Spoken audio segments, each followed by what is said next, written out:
When a stone is thrown into a pond, the energy propelling it produces waves which radiate out from the source of entry in a series of concentric rings.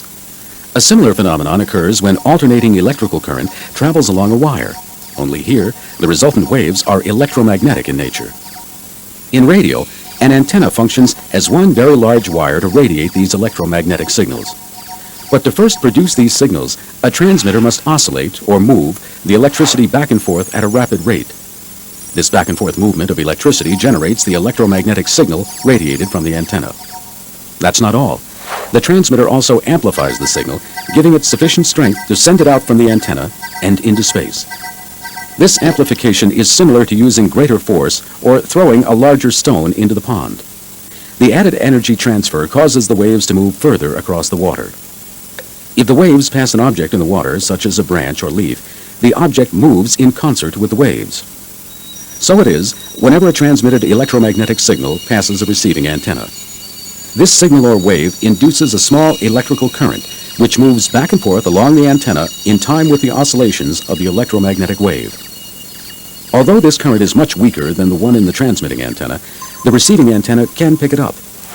Then, by means of circuitry in the receiver, it amplifies that signal. The rate a radio signal moves back and forth is called its frequency.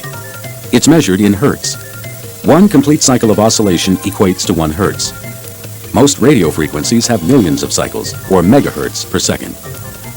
Radio waves of seemingly endless frequencies fill the air around us. An antenna picks up these frequencies indiscriminately. In order to listen to one frequency, something else is needed. Each radio has a means of selecting a narrow band of frequencies at any one time. It acts much like a funnel with a filter, allowing only certain size elements to pass through. In this case, it's a specific frequency. This filtering process occurs whenever someone tunes a radio to listen to a specific radio station, and if they don't like the music there, they can move up or down the dial to another frequency and another song. This ability to tune a radio to a certain frequency range enables someone to respond to radio signals meant specifically for them.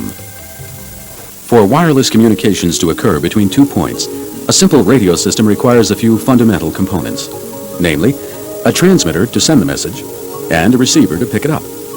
At the transmitter, a microphone converts the sound of the spoken message into an equivalent electrical signal. Because this signal is weak and delivered in a low audio frequency, it cannot travel very far. So the transmitter processes and amplifies the audio signal, combines it with a radio signal, and delivers it to the antenna. The antenna radiates the radio signal containing the voice message into the air. At the other end of this simple system, a receiver reverses the procedure. The receiving antenna detects the radio signal and sends it on to the receiver, which processes and returns it to an audio signal. This sends it to a speaker, transforming the signal to its original form, audible sound waves, heard just as they were spoken.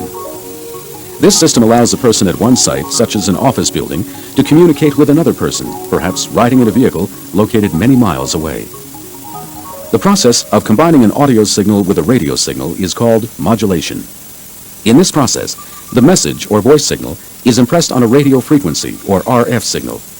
We call this the RF carrier since it literally carries the message along as it moves through space. While a voice message usually modulates the carrier, tone signals or digital information may also be used. In this manner, radio transmissions are used to communicate data. There are 2 basic types of modulation: amplitude modulation, known as AM, and frequency modulation, or FM. Amplitude modulation is typically used by commercial broadcast stations and in citizens band radio. AM is susceptible to noise and static interference. Television, high-fidelity broadcast radio stations, and virtually all two-way radio systems use frequency modulation, since FM signals are far less susceptible to noise. Radio equipment can be placed into 3 categories: fixed, mobile, or portable.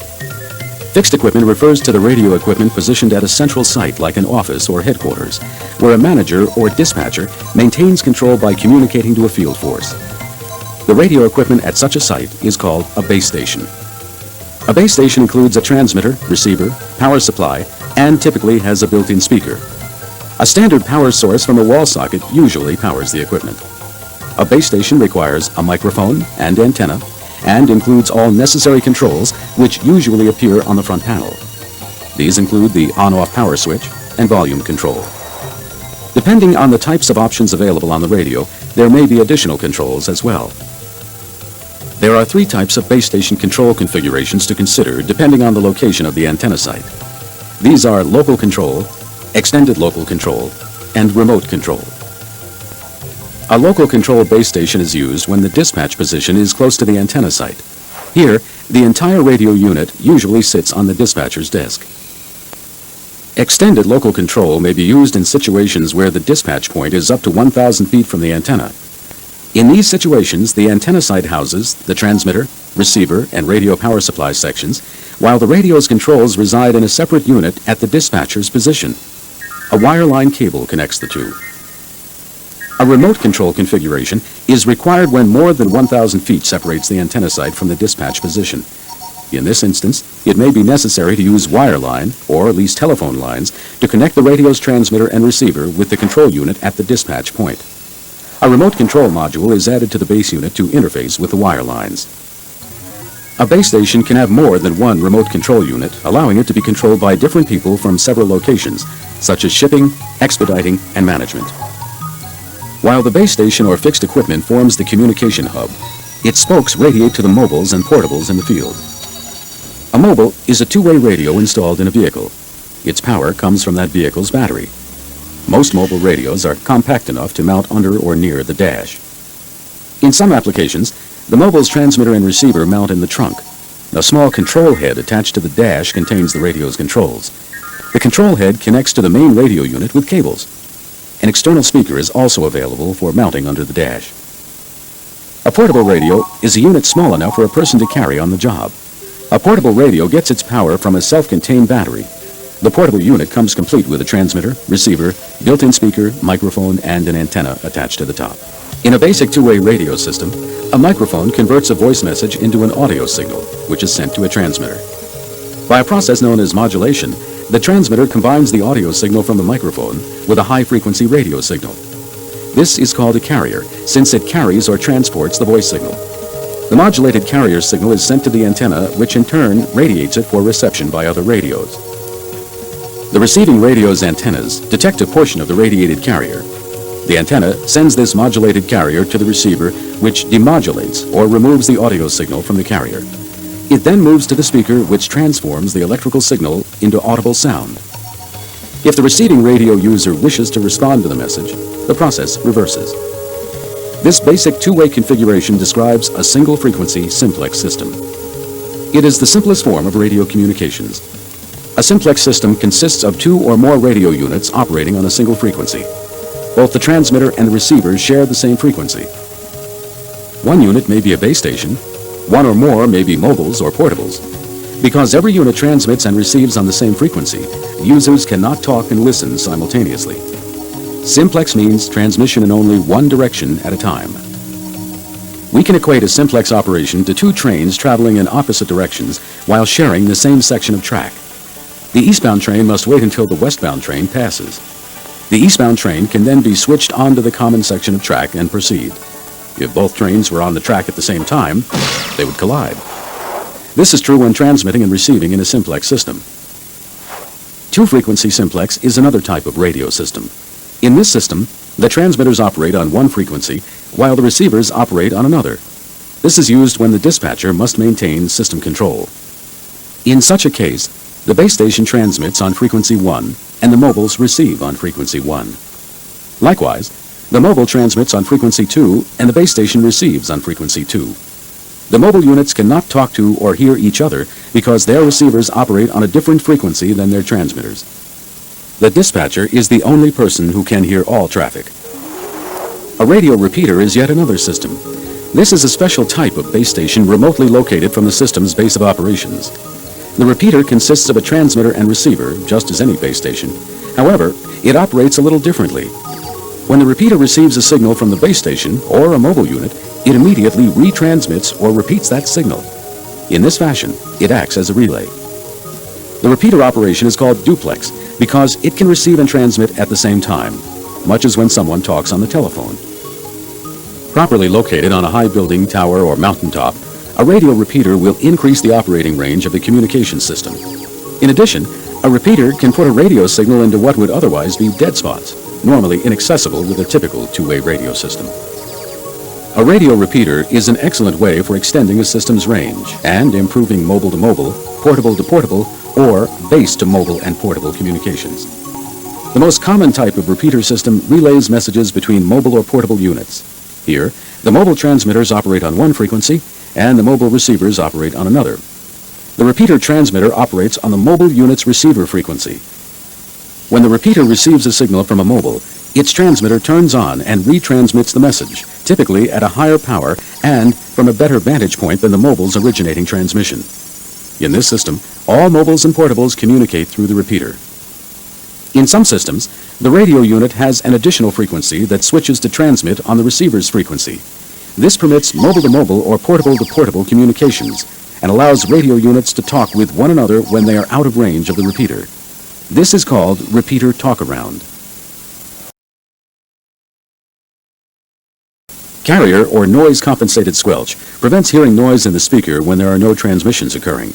This is an example of such background noise. We can eliminate this by adding a squelch circuit in the receiver. On some radios, a squelch control allows the user to adjust the squelch setting level to cut out this background noise. In most radios today, an automatic squelch circuit replaces the manual control. The proper squelch level is set automatically as needed. Another type of squelch, called tone-coded squelch, has special circuitry which allows listeners to hear only those messages intended for them. Like carrier squelch, a coded squelch receiver picks up all messages transmitted on its frequency. However, with coded squelch, the speaker only opens after receiving the message with a pre-assigned code. Coded squelch requires circuitry in both the transmitter and the receiver. Just as voice modulates onto the RF carrier, a coded squelch signal is also modulated and transmitted. At the other end, the receiver demodulates the voice and coded squelch signals. A decoder in the receiver examines the demodulated squelch code while comparing it to its own built-in pre-assigned code. If the codes match, the speaker opens, releasing the message for someone to hear. You can think of coded squelch as a sort of combination lock. After entering the proper code or combination, the lock opens the speaker, giving access to the message. An incoming signal on the same frequency with a different code or no code at all will not open the speaker. The lock remains shut. The message goes unheard. The two most common types of coded squelch are tone-coded squelch, called private line or PL, and digital coded squelch, called digital private line or DPL. It is important to remember that even though coded squelch users hear only messages with their specific codes, in this case code 02, and do not hear other transmissions on the same frequency, those signals are still present. While coded squelch systems eliminate the annoyance of listening to other transmissions, they do not ensure privacy. Each radio has a switch that defeats the coded squelch circuit. This is necessary since users must listen to make certain no one else is on the channel before transmitting. Otherwise, this could disrupt the transmission already in progress. An antenna is a device designed to transfer radio signals from a transmitter and radiate them into the atmosphere. While a number of factors go into determining just how far these signals travel, the antenna is one of the most important. We call the geographic area over which a radiated radio signal travels the coverage area. This coverage area is very important to users who want the radio system to communicate with their field personnel no matter where they're located in the territory. Antenna systems help define the shape and extent of this coverage area. An omnidirectional antenna radiates a radio signal in a 360-degree pattern. With this antenna, the range extends out about the same distance in all directions. Omnidirectional antennas are used when it's possible to place the antenna at or near the center of the coverage area. For example, if an organization's county-wide base of operations is located somewhere in the middle of the county, an omnidirectional antenna would deliver full coverage throughout the area to meet the communication requirements best. However, different organizations have different requirements, different geographical areas in which they work. It is often desirable to alter an antenna's radiation pattern by making it more directional to suit the customer's specific coverage needs. There are three types of directional antennas: cardioid, unidirectional, and bidirectional. Gain is a characteristic of directional antennas. Gain refers to the antenna's ability to increase its effective radiated power, thereby expanding the normal coverage area. Antennas that focus or concentrate radiated signal coverage in one direction send out a stronger signal in that direction.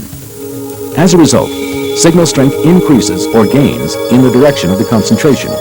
At the same time, there is a corresponding loss in signal strength in all other directions. Cardioid antennas are appropriate when an antenna site is near the edge of the coverage area. The cardioid antenna gets its name from the heart-shaped radiation pattern it produces. This antenna concentrates signal strength in a single, albeit broad direction to increase the maximum range. This concentration of energy toward one direction results in reduced coverage in the opposite direction. Cardioid antennas tend to reject radio signals received from the opposite direction. This diminishes the amount of potential interference and unwanted signals on the user's system. A cardioid antenna functions well in a situation where a natural barrier, such as a lake or mountain range, does not permit full use of a radio system. A unidirectional antenna generates an even more focused radiation pattern, aiming the radio signal in a narrow band. When a geographical strip or corridor requires coverage, a unidirectional antenna works best. For example, when the requirement consists of point-to-point communications with a remote repeater site, a unidirectional antenna is a likely answer. A bidirectional radiation pattern can also be generated. Bidirectional antennas increase coverage in the directions perpendicular to the plane of the antenna, such as might occur on a long strip of highway or along a railroad right-of-way. As demonstrated, there is no one right antenna or antenna pattern. A radio system must be designed to suit each organization's own requirements for coverage, direction, and distance. A thorough survey of the organization's operation, along with the geographic terrain in which it functions, will yield the information needed to recommend the proper antenna system. Towers often raise antennas to a height necessary to cover a required geographical area with radio signals. Antennas also may gain needed elevation by mounting them on buildings or by placing them on top of a hill or mountain. Given their height, government regulations may require special painting and lighting for towers to avoid presenting a hazard to aircraft. The government may also require customers to notify certain agencies of any proposed tower construction and secure all appropriate licenses and permits. Because of the sizable investment needed to secure a site and direct the structure, towers frequently support several different antenna systems. In addition to tower location and height, one more factor contributes to coverage range: base station power. A base station is usually located as close to the antenna site as possible. A transmission line carries radio signals between the base station and its antenna. This line is made of outer and inner conductors called coaxial cables. Attenuation, or signal loss, is one of the most important design considerations in using transmission lines. All transmission lines dissipate some power which diminishes the original signal strength. The longer the cable length or smaller its diameter, the larger the signal loss. Because of attenuation, the transmission line length determines the diameter necessary. The longer the length, the larger the diameter required to maintain signal strength. To illustrate this, consider a pipe through which a large number of balls must travel. Because of friction with the walls and the bouncing of one against one another, energy is expended. Not all get through to the other side. This means that there is less energy delivered at the end of the pipe than at the beginning. However, by increasing the pipe's diameter, the balls have an easier time passing through it. Therefore, more make it to the end of this pipe to deliver more energy than did with the smaller one. The same physics apply in a transmission line. Here, the objects passing through are electrons, not balls. This means that the further the base station is from the antenna site, the larger the transmission cable diameter needed to minimize signal loss. As you've seen, the radio frequency signal radiated from the antenna begins in the transmitter's electronic circuits. In order for the signal to break away from the antenna to become a radio wave, the transmitter must drive the signal back and forth at a very high speed. In measuring signals, we refer to each complete back and forth movement as a cycle. Frequency is simply the rate of movement or oscillation. In other words, the number of cycles per second. If a signal moves back and forth at a rate of 1,000 times per second, it has a frequency of 1,000 cycles per second. To simplify things, we substitute the term hertz for cycles per second.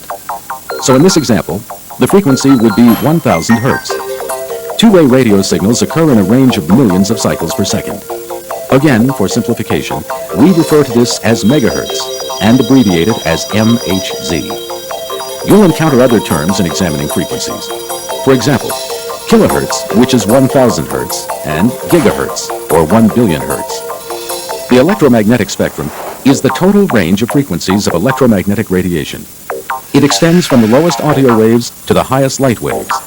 For example, the light that allows you to see this videotape belongs to the electromagnetic spectrum occurring between 600,000 gigahertz and 900,000 gigahertz. Audio frequencies reside at the low end of the spectrum and range from 15 to 15,000 hertz, or 15 kilohertz. Most people hear the frequencies in this audio range. Voice signals, for instance, fall between 15 hertz and 3,000 hertz. Because the electromagnetic spectrum goes from a low of 15 hertz all the way up to several gigahertz, or billions of cycles per second, we divide the spectrum into more manageable segments called bands. The frequency bands pertinent to radio are VHF low band at 25 to 50 megahertz, VHF high band from 136 to 174 megahertz, UHF from 403 to 512 megahertz, and the 800 and 900 megahertz bands. Each frequency band has certain distinct characteristics. This is true of both radio and light waves. Light has several obvious ones. We know, for example, that light travels in a straight line, that an obstruction can shadow it, that certain surfaces, such as glass or water, reflect it. But other characteristics are not as evident. Water vapor and dust in the atmosphere absorb or attenuate light. Consider the headlights on an approaching vehicle. You can see them better on a cold night when the humidity is low than on a foggy one because fog diffuses light. Refraction is another characteristic. Refraction takes place when light moves from one medium to another, which alters the light ray's direction. Look how a straw in a glass of water appears bent. That's refraction, a characteristic of light. Radio signals have similar characteristics. The atmosphere surrounding Earth acts to attenuate and refract radio signals just as it does light. The frequency determines how great the effect. As a guideline, the lower the frequency, the less the attenuation or loss of signal. Thus, lower frequency radio waves penetrate fog or dust better than higher frequency ones. Here's another example. Low frequency AM broadcast radio signals travel far beyond the horizon and can reflect back to Earth to be heard hundreds of miles away. By contrast, the Earth's atmosphere absorbs higher frequency television or FM commercial broadcast signals. This limits their range to line-of-sight transmission. The opposite occurs below 300 kilohertz, the other end of the spectrum. Here, radio waves follow the curvature of the Earth for great distances. We call this form of propagation a ground wave. By making use of low-frequency ground waves, it's possible to have radio communications over the span of several thousand miles. We find a unique characteristic when we move up the spectrum to the frequency band from 300 kilohertz to about 30 megahertz. When they're sent with enough power in the proper direction, the ionosphere will sometimes reflect and/or refract the radio signals in this band. As they return to Earth, they are received hundreds or even thousands of miles away from the point of origination.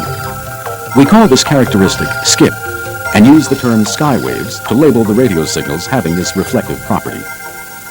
The most suitable frequencies for two-way radio transmission generally fall between 30 megahertz to about 900 megahertz. Line-of-sight propagation characterizes radio frequencies in this range. Machines, engines, and other devices generate electromagnetic noise interference as a byproduct of their activity. These can be troublesome to radio reception.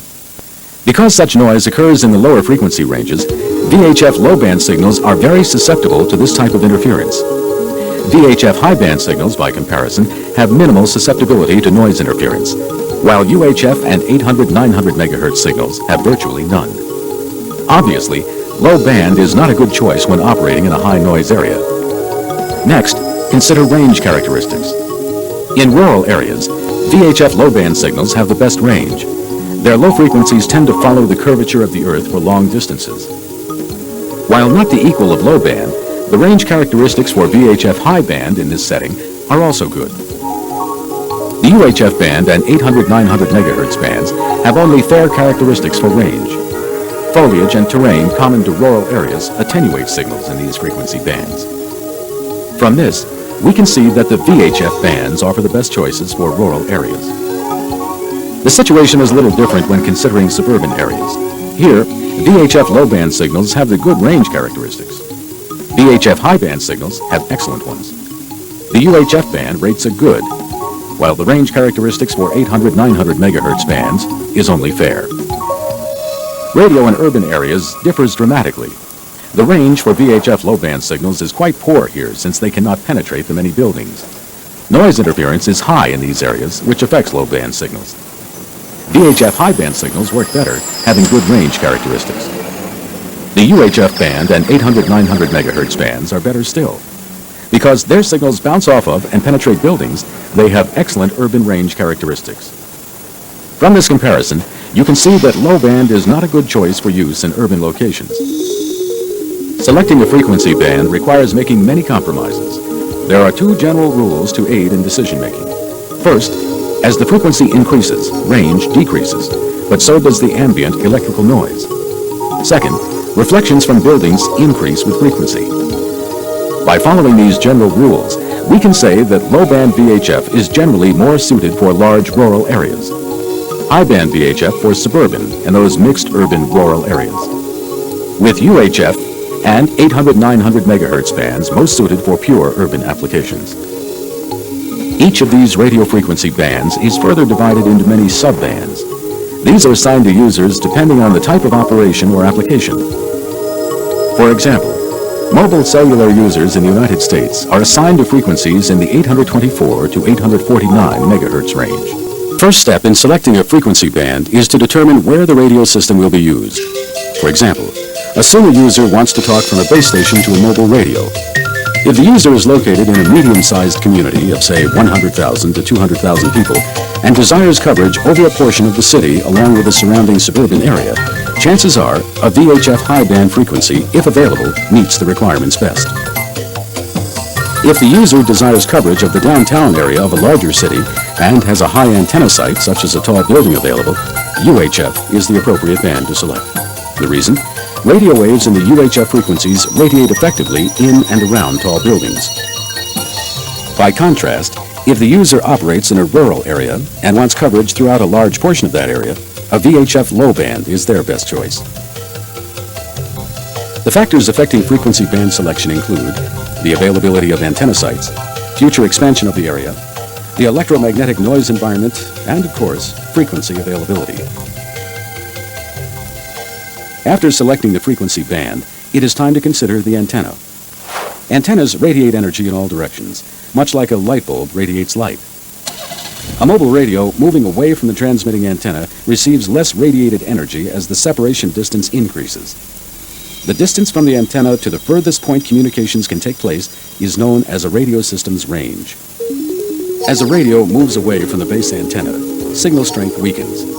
At some point, the signal is too weak for reception.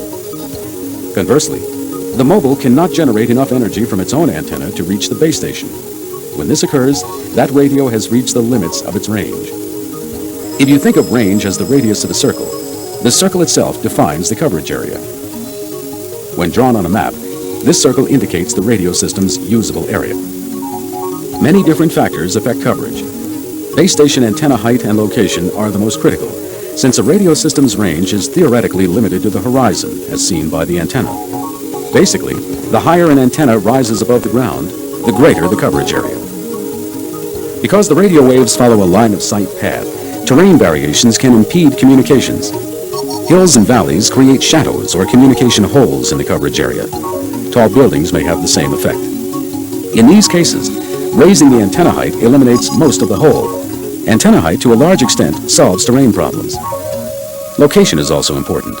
For example, selecting a 3,000-foot hill for an antenna site serves little purpose if it's surrounded by 5,000-foot mountains. The necessity for avoiding noisy locations is less obvious. Noise, of course, refers to electrical interference of any type, caused, for example, by nearby power lines, neon signs, electric motors, or other radio systems. As a radio moves away from the base station antenna, it eventually receives too little energy for effective communications reception. Noise problems at these limits of the coverage area, called fringe areas, can be severe. The radio signal is simply too weak compared to the noise signal. In fringe areas, increasing transmitter power can increase the energy level at the receiving radio's antenna and help to overcome the noise. Gain antennas offer another way to overcome this problem. Keep in mind that gain represents an antenna's ability to increase its effective radiated power. This is accomplished by channeling the antenna's normal radiation pattern in a particular direction, thereby extending the distance covered. Using a high-gain antenna ensures better reception in the system's fringe areas. Unit-to-unit is the most basic type of conventional system. This system allows field personnel to communicate directly with each other. Unit-to-unit systems equip users with two-way radios, either mobile or portable, giving each person the capability to both talk and listen. However, because these radios transmit and receive on the same frequency, a user cannot talk and listen simultaneously. Regardless of the number of radios in the system, only one radio user can talk at a time. A central dispatch system is another type of conventional radio system. Here, a communications link forms between a central dispatcher and radio users in the field. When the dispatcher wants to call one or more field units, he or she transmits the message over the radio system. Everyone with radios tuned to the same frequency hears the message from the dispatcher. Likewise, field personnel can initiate a conversation or respond to the dispatcher. A repeater system constitutes yet another type of conventional system. You may recall that a repeater is a special form of base station. When the repeater receives a radio signal, it immediately retransmits that signal. Since the repeater has much higher transmitter output than a mobile or portable, a repeater is an excellent way to extend the coverage range. A community repeater system is strategically located in a suburban area. Joe's Plumbing and Al's Limo Service share the repeater and antenna as a service instead of each owning their own repeater. Both companies do have a central dispatch control station and mobile radio units in their respective vehicles. This allows Joe to talk with his plumbers as they travel in their trucks from job to job, and Al to dispatch his limo drivers when customers call in for pickups to and from the airport. A trunked radio system to the way modern telephone companies deliver service to their subscribers. Note that individual phones are connected only to a switching station. When a caller wants to make a phone call, a temporary line referred to as a trunk is assigned. After dialing a number, the opposite end of the trunk automatically connects to the receiving phone.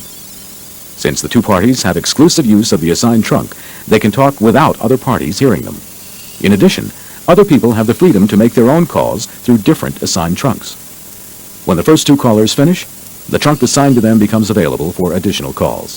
The radio system begins with a series of repeaters. While this system shows 5 repeaters, it is possible for a trunk system to have up to 28. One of these repeaters is assigned the duty of transmitting and receiving data information. This repeater is designated the control channel. In this illustration, the control channel is repeater number 1.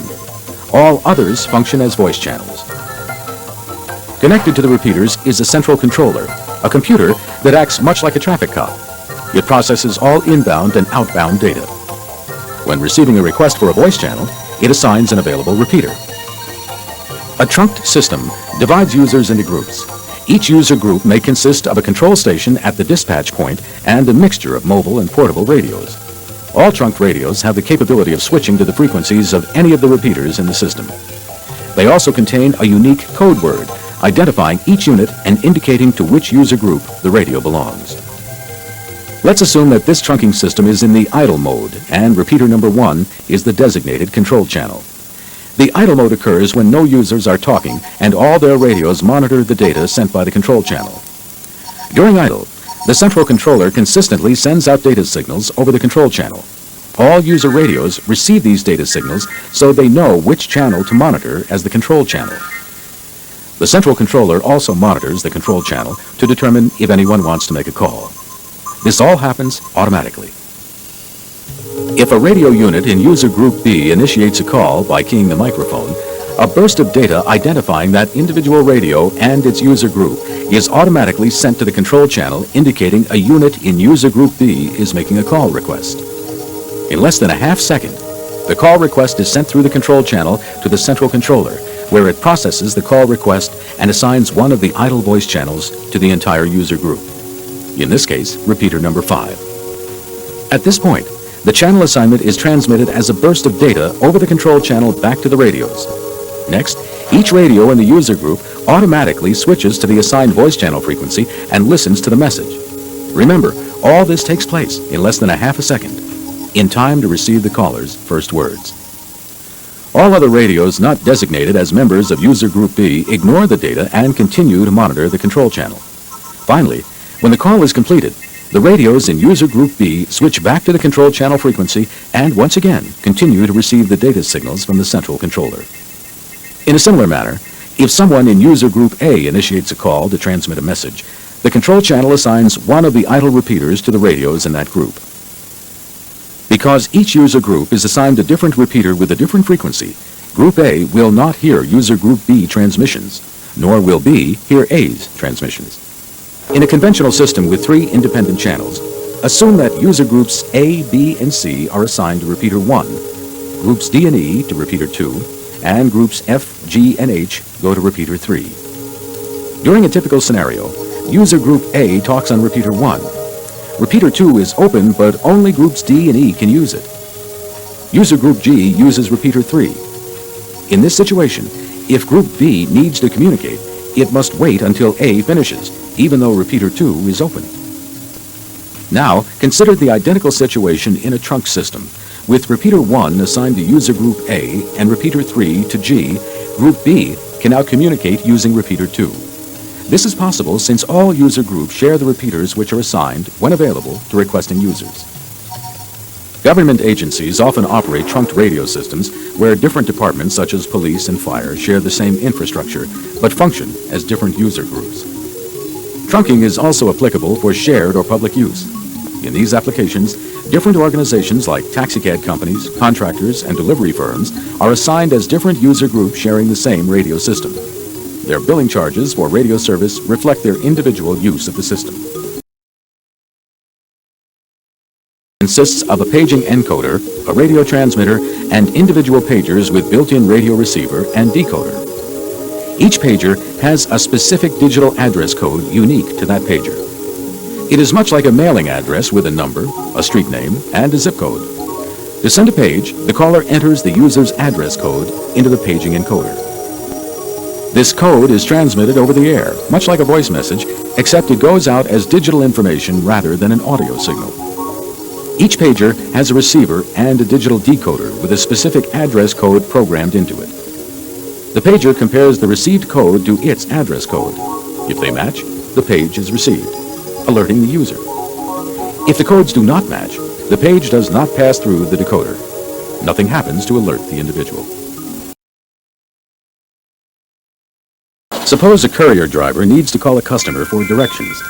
With telephone interconnect, the driver can use the two-way radio to access a base station or repeater having telephone interconnect capability. The call request is then automatically interconnected to the telephone company, which completes the call over a standard landline service. In a conventional system, telephone interconnect requires a special piece of equipment called a patch or interconnect device. This allows connection of the telephone lines to the base station or repeater. The mobile or portable radios must also have telephone interconnect capability. With this enhancement, users can receive telephone calls from land-based telephones as well as initiate telephone calls from their radios. In trunked systems, the telephone interconnect terminal connects to the central controller, which then routes any telephone calls to an appropriate repeater. A radio-initiated telephone call routes through the assigned repeater to the central controller to the interconnect device. A standard landline service completes the call. In the reverse, a landline user can call a mobile or portable by dialing a number to access the telephone interconnect terminal and then add the mobile or portable identification number. The central controller assigns a repeater to the call and sends the signal to the appropriate radio. It is also possible for a landline user to call an entire user group.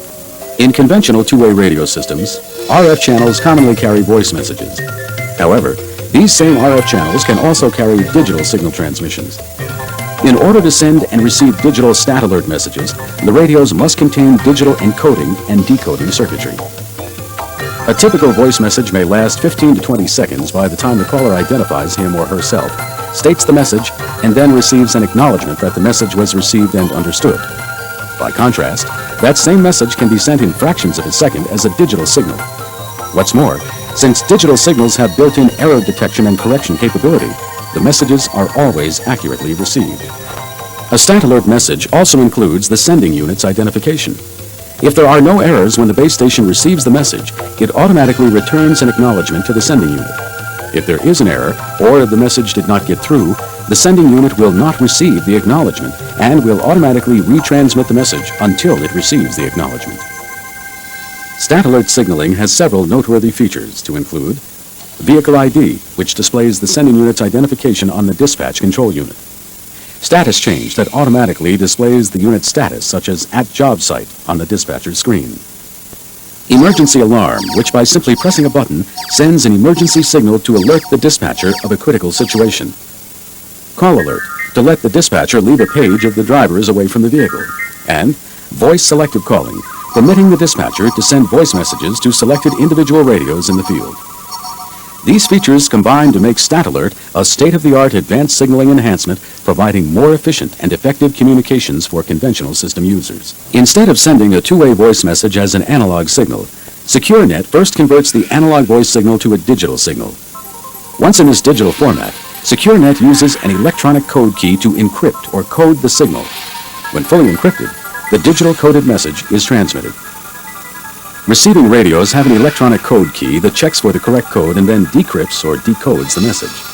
The radio converts the original digital signal back to an analog voice signal, and the listener only hears the intended voice message. The SecureNet receiving radio can respond to the encrypted call using the same digital encryption process. Within a typical data communication system, there are four major components: end-user terminals, radio communications equipment, data communications infrastructure equipment, and the customer's computer, along with the application software required to support the data communication system. The end-user terminals are all microprocessor-based and consist of a keyboard, a display screen, an RF modem, and a data radio. The data radio may either be an integral part of the terminal or a separate two-way radio. Both mobile and portable data terminals are available. In a traditional voice system, the officer would call the dispatcher and give the license number. The dispatcher would go to a computer and look up the information.